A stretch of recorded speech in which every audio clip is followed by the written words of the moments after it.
Alan is a very eminent scholar in Holocaust studies, which is actually a relatively new field in some ways.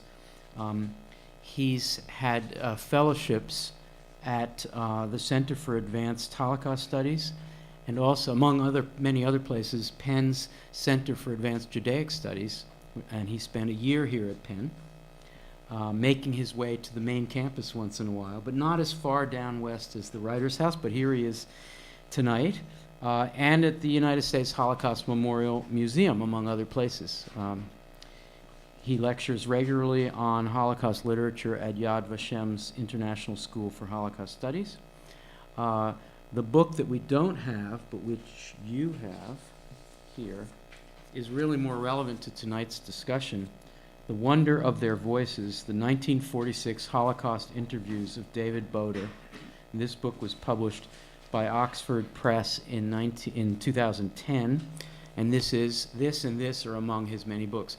This is a really interesting book for those of us who've been thinking a lot about the problems attending speaking to witnesses, getting them to record it, getting them to, asking the right questions. And so we're going to learn a lot about that tonight. Your current work, Alan, is one of three projects, at least, as far as I understand it, is to work with Cambridge University Press on a critical introduction to Holocaust literature. And is this, am I right, this is Cambridge's series, what's it called? They have Cambridge Companion. Cambridge Companion? It is, but in a very interesting development, as we came near the end of the negotiations, that someone that was part of their board, I'm assuming that some of these are students in your class too, and so just general, if it should be of interest, as we came to the latter point of the negotiations, someone on the board said it can't be part of the Cambridge Companion series because it's an oxymoron that the Cambridge Companion and Holocaust literature would go together. It's too neat of a fusion. Holocaust literature should be something on its own. Wow. And so we then, when this news was delivered to me, I was frustrated. Yes. But I admired and celebrate the kind of sensitivity that board member had. Yeah. And so we're bringing it out as a separate volume, modeled after the Cambridge Companion. But it won't have that title. The Cambridge Companion series covers all topics. So obviously this board member had a feeling of the uniqueness. I've contributed an essay myself to the Cambridge Companion to Baseball, and I would really like it if there was a Cambridge Companion to the Holocaust right next to it. I suppose that's what his problem is, but in any case. So that'll be a good project. Hannah, can we bring Alan's mic down just a little bit? I'm going to move it closer. Okay. So why don't we begin? Hi, welcome. There's lots of seats, and we're very informal tonight. You're about to find out what I already know about him, which is that he is extremely nice, and that our discussion, which should have been about him since he was the featured visitor, was all about me. He kept asking me these. He's good at asking questions. Maybe you've been studying David Boder too much, but you're good at asking questions. Maybe. So I'm really glad you're here. May It's I great ask to be here. Honored to be here. Thank you. May I ask Thanks you so much. a giant question, which is, when you discovered or started to focus on Boder's work, what was particularly astonishing about it, and can you, why was it so compelling to you, and can you, in answering that question, give us a general overview for most people who don't know what he did? Yeah. I was very much searching for early responses to the Holocaust. Right. Because, as some of you know, that the Shoah Foundation and their good work, and Yale University's Fortunoff Foundation, their good work in interviewing Holocaust survivors has come in the past couple decades. Right. So there was a way in which I felt, along with some other colleagues, that so much of the earlier work, so much of the earlier interviewing, Right. so much of the earlier writing had been overshadowed by these later projects. Right. So I wanted to try to retrieve what came earlier. Okay. And had you heard about Broder's work? I heard about Boder's work. Jeffrey Hartman, bless his heart, had who's a eminent literary critic and cultural critic based at Yale, And really the founder of the Yale the Archive. Yale Archive, and himself escaped the Holocaust as being part of a kinder transport, one of those that was sent from Austria to England and survived in that way. He kept mentioning Boder.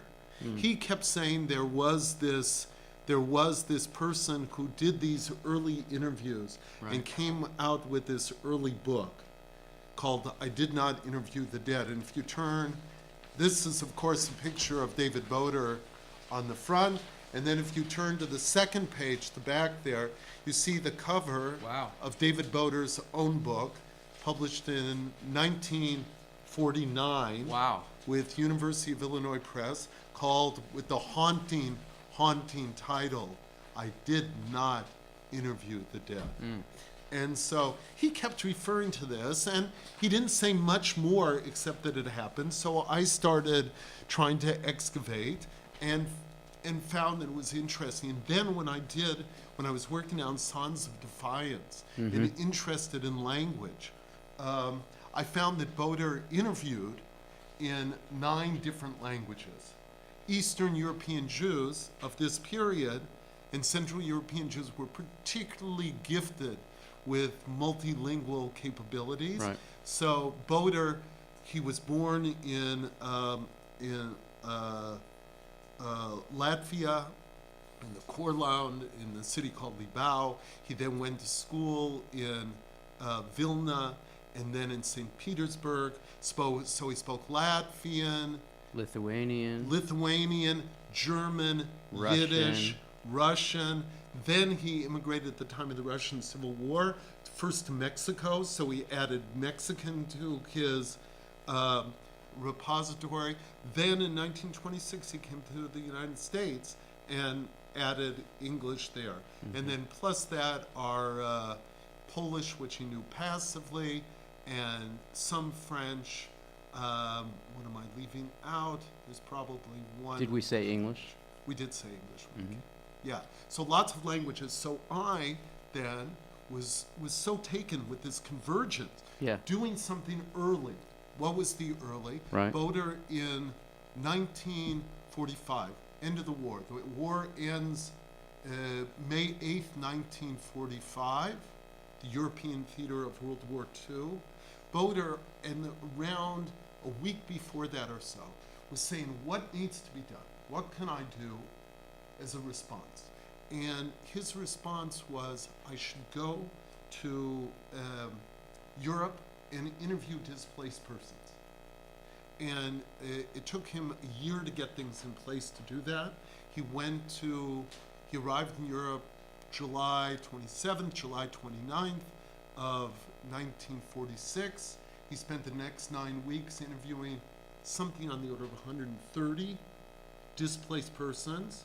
In different places? In 16 different sites, in France, Switzerland, Italy, and finally in Germany. And then his particular point of distinction, there are incredible number of interviews that are done during this period, which we don't know much about generally. But from 1945 to 1949, what were called historical commissions in Europe interviewed something on the order of 12 to 15,000. Recorded? 12 to 15,000. No. Transcribed? No. What happened to them? They were summarized for the most part.